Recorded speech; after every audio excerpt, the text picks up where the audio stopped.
reading is going to be out of 1 Corinthians 13. Let's see. Love is patient, love is kind, love is not jealous, it is not proud, it is not conceited, does not act foolishly, is not selfish, it is not easily provoked to anger, keeps no record of wrongs, takes no pleasure in unrighteousness, but rejoices in the truth. Love bears all things, believes all things, hopes all things, and endures all things. It says, when it comes to the Bible's most well-known passage on love, mothers are beautiful examples of the high calling of love that God has described. Because first, we're just going to talk about patience, just our patience with our children. Because this is a big one for me, because I'm in the family. I mean, I'm patient with kids, but I think when it's your children, it's a little bit different. I notice that I can kind of jump easier when it's my own and yell, and we just have to learn a lot more patience with our kids, because I do that sometimes. Kaylee's smiling because, when you get home from work and all day, you're tired and you just don't really feel like anything. You don't feel like cooking dinner. You don't feel like hearing it. And sometimes I'll snap. So that is just one thing as mothers we need to learn how to control, because we're teaching our children that too. I noticed that my attributes have rubbed off on my girls, on their patience. And then also kindness. How do our children see us treat others? How do we treat others?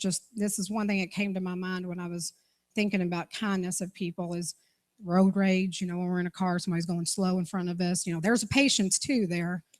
Are we, beep, beep, or, get out of the way? Steve's kind of bad about that. I'm going to get on his butt and make a move. No. But, and also just like, one thing I'm really bad about, and I know my girls will agree, if I'm in a McDonald's or fast food line, McDonald's in Highlander Point, Amy lives out there. It's horrible. They are so slow. Drives me insane. And, so here I am. Come on. Jordan's like, shh, Mom, the window's kind of down. And I'm not a real angry person, but that's just something that irritates me. Yeah, and I'm always nice when I get up in line to the person. I'm not rude. I do show kindness. But, that definitely is something that I have to work on, and just, being patient and kind. And also pride, whenever we are wrong, do we, like even with our mate and stuff or our children, do we readily say we're sorry, or do we remain prideful in teaching our kids that pride? Because that is one thing that God hates, is pride.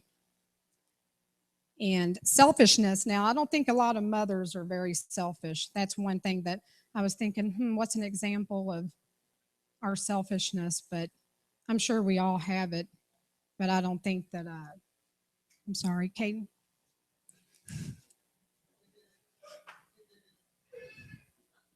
Got to smile. But that's one thing I don't think most of us mothers kind of battle with, is selfishness. And anger, being quick to anger. That is one that I've always kind of, like I said, it goes along with the patience, has kind of struggled with, is I can be a yeller. And I think there's a lot of moms that can agree about that, because I know my niece, she has talked to me about that before, about her. She was like, I just have a hard time if I'm getting aggravated at my kids, is yelling at them. And that just rubs off on her kids so quick, because my mom was a yeller. She wasn't a hitter, but she definitely popped us some in her mouth, and it worked. We definitely respected my mama. Yeah, we would get like hauled off, and if we're getting smart in the car or fighting, had that with rings. Yes, that was the most painful, with her wedding hand or something, ring fingers. But she'd haul off and pop us. But she did yell a lot more than than doing that kind of stuff. So, and that just goes in, that goes into with just patience and everything. But I have noticed that my yelling has definitely rubbed off on my girls, and we definitely need to watch that.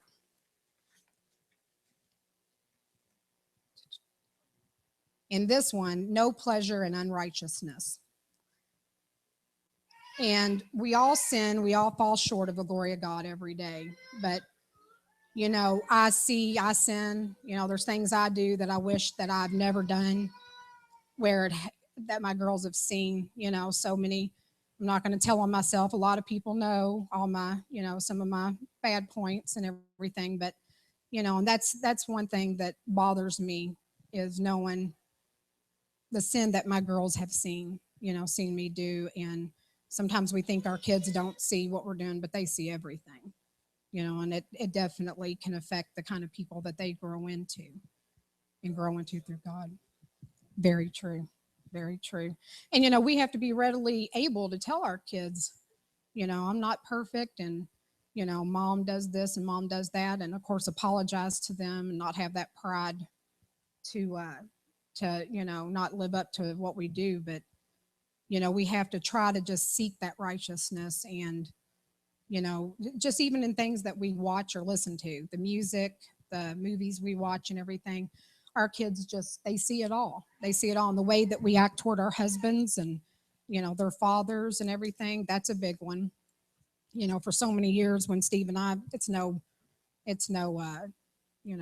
secret. Yeah, that Steve, I hate, oh, I'm sorry. But anyway, it's no secret in just the stuff, that the problems that Steve and I've had in our past. And I thank the Lord that God has, we're still not perfect, but God has delivered us of that. And we'll be married 21 years in August. And that's just a miracle and a godsend because there's so many. You need to shut up. There's that anger. But, it's just all that the kids see that we have been through and what we have done. Everything affects the person our children are, the people they're going to become. It all affects them.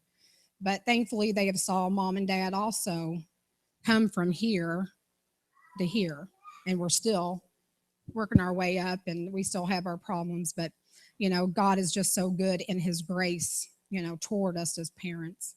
This ain't just for moms; it's also for fathers. But they see everything. In closing already, see how fast that was. Steve's gonna kill me.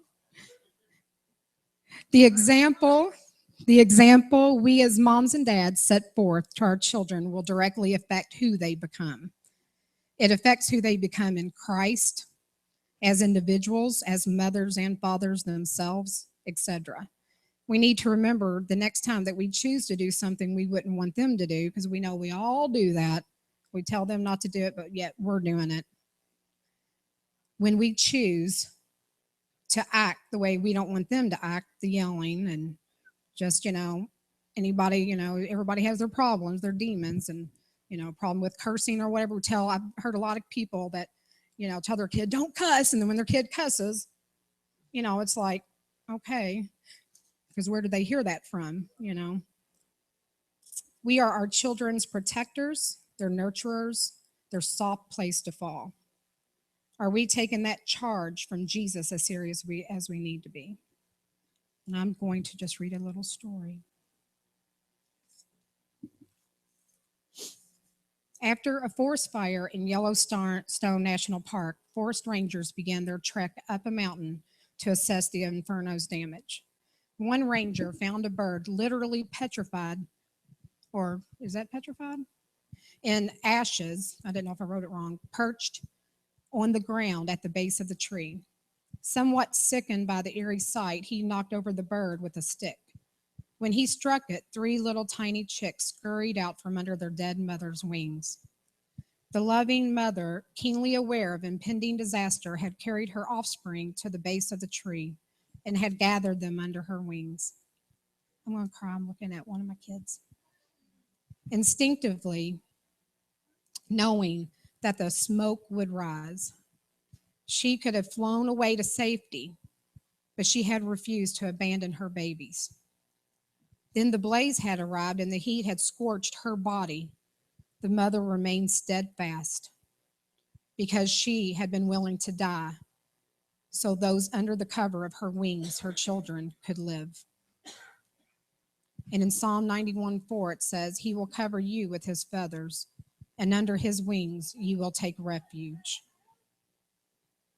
Being loved this much should make a difference in your life. Remember the ones who love you, and then be different because of it.